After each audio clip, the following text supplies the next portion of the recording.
welcome to the Trews. Sepp Blatter has finally resigned after a long, ongoing, rumbling FIFA scandal that seems to involve all sorts of corporations and skullduggery, bribery and slipperiness. But what's the real issue here? What's more important, corporate corruption or people literally dying trying to make World Cups nice? The clamour for his resignation has been growing since Friday when he was re-elected as president in the midst of the worst corruption case to hit football's world governing body. I'm always suspicious when I find myself on the same side of any argument with America and David Cameron, because they're complaining about Sepp Blatter's corruption. So are Coca-Cola, so is McDonald's. So what are FIFA actually doing wrong? This really is the World Cup of fraud. Well, America have got a chance of winning then. And today we're issuing FIFA a red card. Are you just going to try and get through this whole thing on PUD?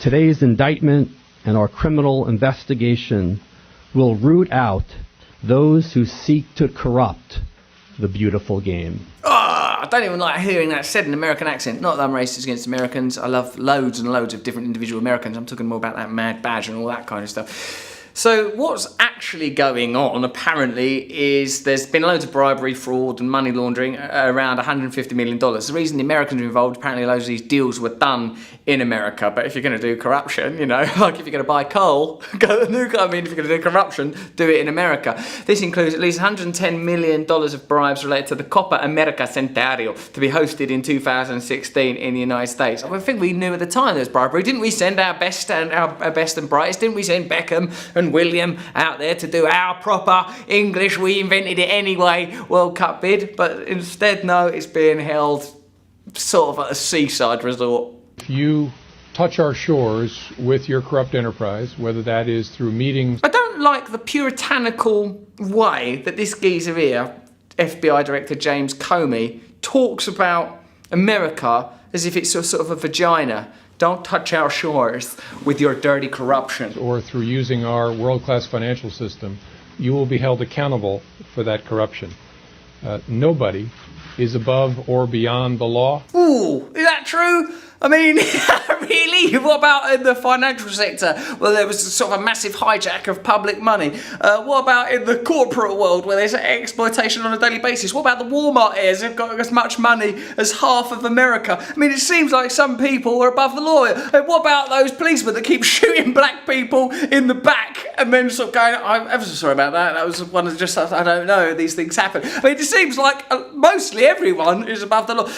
Anyone who's not black and poor, they are above the law. Look, here's the law. Now, here's some black people and some poor people, and then... The London 2012 Olympics cost the life of one worker. South Africa's 2010 World Cup, 2. And now for the death league of public tournaments. Like, it's funny, here's a wonderful piece of news about a number of people killed setting up like Olympics and World Cups and stuff. You know, like when you watch a film like Gladiator and it's like, oh God, in them days they were savage, weren't they? Killing people for entertainment. At least in them days you got to watch it. In the World Cup in Qatar, everyone's dead before you get there. Beijing Olympics in 2008, 6. You'd have thought that Beijing would have been able to kill a few more, China, if they committed to it. The Sochi Winter Olympics last year, 60. I thought no one should die for the Olympics. I mean, you know that famous thing, if there's a baby in the last works of Shakespeare in a building, which do you rescue? You meant to always rescue the baby, because otherwise, you know, you've become a mad Nazi valuing culture over life. But evidently, this is what we value, that just for good Olympic ceremonies and stuff, we're prepared to let people die. And then there is Qatar, where so far at least 1,200 workers have been killed. Yes! Let's do a wave of the cadavers. I mean, well, that seems wrong, doesn't it? I mean, isn't it odd that it only, but like that can happen, that big screen of corpses and like people not really that bothered. But like, hey, you come near our shores with your dirty dicky balls smothered in corruption. Also, they've killed a lot of it. Doesn't matter. Qatar consistently says it's done nothing wrong. In a way, they're right to say they've consistently done nothing wrong, because in terms of these graphics, they haven't. No one cares about the deaths of migrant labourers from South bloody Asia. They're expendable. What America is disgusted by is financial corruption that they are not profiting from. No one cares about dying migrant workers. I can't envisage them. All I see in my head is that little graphic in coffins. I don't think, oh my God, that's people with families and feelings and hopes and dreams that are basically the same as me. I've been trained not to care about people that are slightly different colour, from slightly different backgrounds, that talk in different voices from me. So we should all know, I suppose, that I love the World Cup, I enjoy the World Cup, I think it's like fantastic and exciting, but we should know that corruption only matters when that corruption affects the powerful. Should Sepp Blatter have resigned? Of course he should. But more importantly, the World Cup should be given to the people. It's meant to be a festival for the people. Those people that are dying, sacrificing their lives, that World Cup is for them.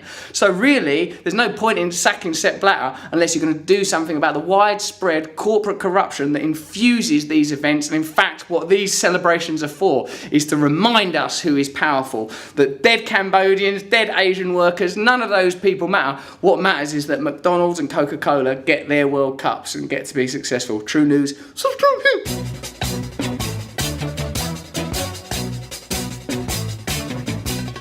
Nose is a tool that is abused to fool you and to leave you scared and confused. Trews is like the nose. If the nose was true, I want some Trews. Let's have some Trews.